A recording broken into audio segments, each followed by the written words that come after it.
दिनांक 20 अक्टूबर 2023 के पश्चिम बंगाल कर जलपाईगुड़ी कर बिरनागुड़ी में स्थित सैन्य छावनी में स्थापित 108 फीट कर एगो विशाल ध्वज स्तंभ बिरनागुड़ी आधारित मुख्यालय कर GOC कर द्वारा भारत कर राष्ट्रीय झंडा फहराल गिलक।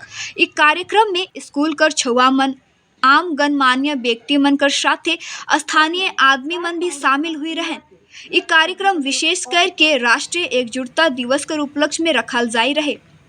इस कार्यक्रम कर तहत स्थानीय आदमी मन के राष्ट्रीय तिरंगा झंडा के किस प्रकार से आदर सम्मान करे चाहिए, साथ ही इस झंडा के किस प्रकार से रखे चाहिए, इस विषय के बारे में बताल गेलक।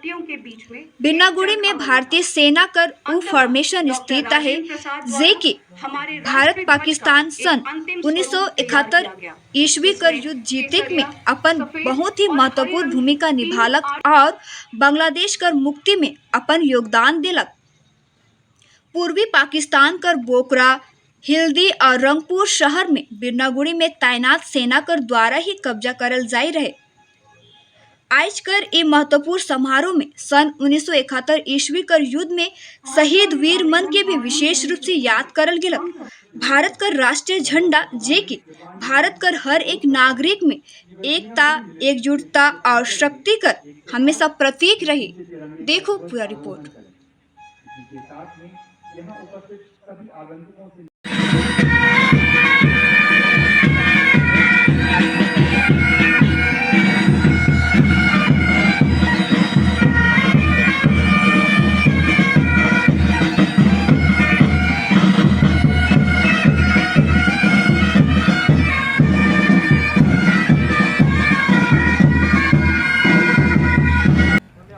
बहुत अच्छा लग रहा है।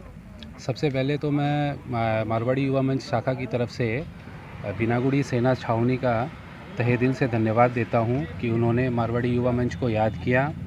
हेडक्वार्टर से हमारे पास में इनविटेशन आया कि मारवाड़ी युवा मंच के कुछ सदस्य अगर बाहर सिविलियन से अगर इस कार्यक्रम में आते हैं तो एक सिविल को अच्छा लगेगा। ये एक मैसेज सिविल में भी जाना चाहिए बाकी की पब्लिक में कि हमारे राष्ट्रीय ध्वज का क्या महत्व है। तो इसे देखते हुए हम लोगों ने ये कोशिश की कि हमारे सारे सदस्य बच्चों के साथ में हम यहाँ आए हैं और इससे न केवल हमें हमारे बच्चों को एक प्रोत्साहन मिला है, उन्हें अपने कर्तव्यों का भी एक पता चलता है कि हमारे राष्ट्रीय ध्वज की क्या गरिमा है, राष्ट्रीय ध्वज का इतिहास हमें पता चला है और ये काफ़ी हमारे बच्चों के लिए, हमारे भविष्य के लिए लाभदायक है। जय हिंद। पहली बात तो मुझे बड़ी खुशी है कि आज वेस्ट बंगाल के बिरनागुड़ी कैंट में ये फ्लैग लगा है। यहाँ फ्लैग लगाने का कारण हम फ्लैग फाउंडेशन ऑफ इंडिया, जैसे आप जानते हैं कि हिंदुस्तान की एक ऐसी इम्पॉर्टेंट संस्था है जो पूरे हिंदुस्तान में बड़े बड़े मॉन्यूमेंटल फ्लैग लगाती है। इसके पीछे लगाने का उद्देश्य जो होता है, जैसा आप जानते हैं कि एक आम नागरिक को पहले ये अधिकार नहीं था कि वो झंडा लगा सके कहीं पर, ऑफिस में या कहीं पर भी, खाली कुछ खास दिनों पर लगा सकते थे।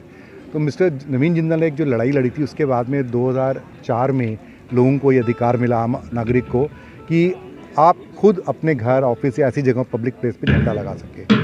अब इस झंडे को लगा के हम चाहते हैं लोग एक चीज़ समझें। पहली बात कि हम किसी देश के अंदर किसी जाति या धर्म में नहीं बटे हुए, हम सब भारतीय हैं और ये झंडा हमारी शान है।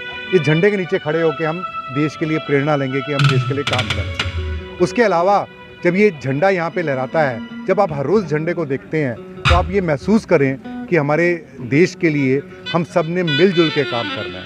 कोई भी देश का हिस्सा, चाहे वो एक सैनिक हो, चाहे पुलिस हो, एडमिनिस्ट्रेशन हो, जब तक सब मिल के काम नहीं करेंगे तो ये चीज़ पॉसिबल नहीं है कि हमारा देश तरक्की करे। तो ये जो एक पूरी लड़ाई लड़ी गई एक झंडे को देश के नागरिकों तक पहुंचाने के लिए, जैसे आप जानते हैं कि हर घर तिरंगा पिछले साल चला था, तो क्या उसके बाद हमको झंडा नहीं लगाना? खाली वो 75 साल के लिए एक सेलिब्रेशन थी? नहीं। यही बात हम बार बार हर जगह जाके बोल रहे हैं और मैं चाहूँगा आपके थ्रू सबके लोगों तक ये बात पहुँचे कि एक झंडे की जो लड़ाई लड़के के एक आम नागरिक के लिए झंडा आया और फ्लैग फाउंडेशन जो जिनके प्रेसिडेंट मिस्टर जिंदल हैं, नवीन जिंदल, उन्होंने, हमारा एक ही मात्र पर्पज़ है कि झंडे के बारे में लोगों को जानकारी हो और हर कोई ये समझे कि हम झंडे को शान से लगा सकते हैं, हर रोज़ लगा सकते हैं। ये हमारा अपना झंडा है, ये कोई झंडा किसी और का नहीं है जो जिसे आप अपना नहीं कह सकते। तो यही मकसद है। फ्लैग ऑफ इंडिया का जो चेंजेस हुआ है वो थोड़ा बोल दीजिएगा कि लोगों को मालूम चले कि क्या क्या कर सकते हैं हम लोग झंडा को और डिस्पोज कैसे कर सकते हैं खराब होने से। Okay, flag code of India 2002 में बना था, जिसके अंदर कुछ ऐसी चीज़ें थी जिसके कारण आम आदमी को झंडा इस्तेमाल करने में थोड़ी मुश्किल हो रही थी। तो उसकी दो चीज़ें गवर्नमेंट ऑफ इंडिया ने पिछले 15 अगस्त को अमेंड करी थी। पहली चीज़ ये थी कि अब झंडा आप पॉलिएस्टर का भी लगा सकते हैं। पहले था केवल कॉटन, खादी या सिल्क का हो सकता है, तो जिसके कारण क्योंकि वो झंडे जल्दी फट जाते हैं, ख़राब हो जाते हैं, तो पॉलिएस्टर एक लंबा चलता है, इसलिए अमेंडमेंट करी। दूसरी चीज़, झंडा आप दिन रात लगा सकते हैं।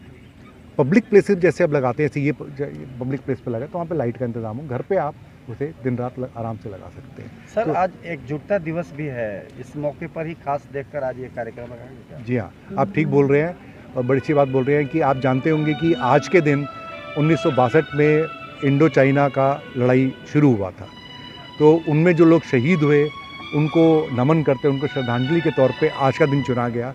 जैसा आप जानते हैं, बीनागुड़ी मिलिट्री स्टेशन में जो हमारा बॉर्डर इस तरफ लगता है वो चाइना का बॉर्डर है, और यहाँ के लोगों ने जो भी यहाँ पर बलिदान दिए हैं 1962 की लड़ाई में, उसके बाद उन सबको एक श्रद्धांजलि के तौर पे आज का दिन चुना गया, जिसे हम नेशनल सॉलिडारिटी डे भी बोलते हैं।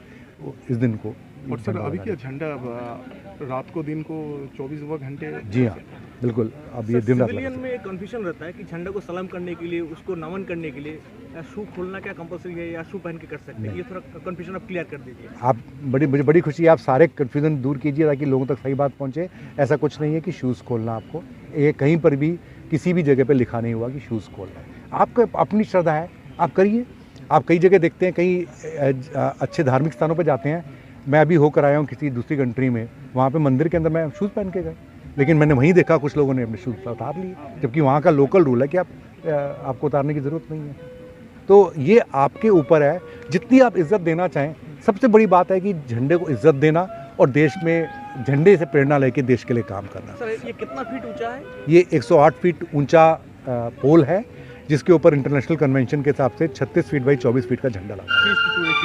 30 अगर सर झंडा अगर रद्दी हो गया तो उसे मतलब बहुत गांव के जो लोग हैं नहीं जानते हैं ना, तो इधर उधर करके फेंक देते हैं, उसके विषय में थोड़ा सा जानकारी। हाँ, फ्लैग कोड ऑफ इंडिया 2002 में ये लिखा हुआ है, जब झंडा पुराना ख़राब हो जाए या कट फट जाए और उसे वो भी इस्तेमाल के लायक ना हो, तो अब मेरे हर वर्ड पे ध्यान देना, उसे अकेले में, एकांत में, पब्लिक इकट्ठा करके अकेले में सम्मानित ढंग से, रिस्पेक्टफुली उसको जला के या किसी अन्य माध्यम से जो इज़्ज़त के तौर पे जो भी माध्यम चुनते हैं, उससे पूर्णतया, आधा मत छोड़े, पूर्णतया उसे फुली डिस्ट्रॉय कर दे उसे। लेकिन इसकी कोई फ़ोटो या ऐसी कोई चीज़ वगैरह नहीं बनाए। जैसे आप जानते हैं, आप मेरे से ज़्यादा जानते होंगे, मान लो आपके घर में मंदिर में आपने मूर्ति लगाई है, वो मूर्ति खंडित हो जाती है, खंडित समझते हैं ना, टूट जाती है, आप क्या करते हैं उसको? तो हाँ, एग्जैक्टली, तो जला के भी या किसी और सम्मानित ढंग से उसे आप दबा भी सकते हैं, उसे सम्मानित ढंग से उसको डिस्पोज कर दीजिए। सर आपका नाम और परिचय? मेरा नाम मेजर जनरल अशीम कोहली है। मैं इस समय सेक्रेटरी जनरल हूँ फ्लैग फाउंडेशन ऑफ इंडिया का, और मैंने भारतीय सेना में 37 साल नौकरी की है।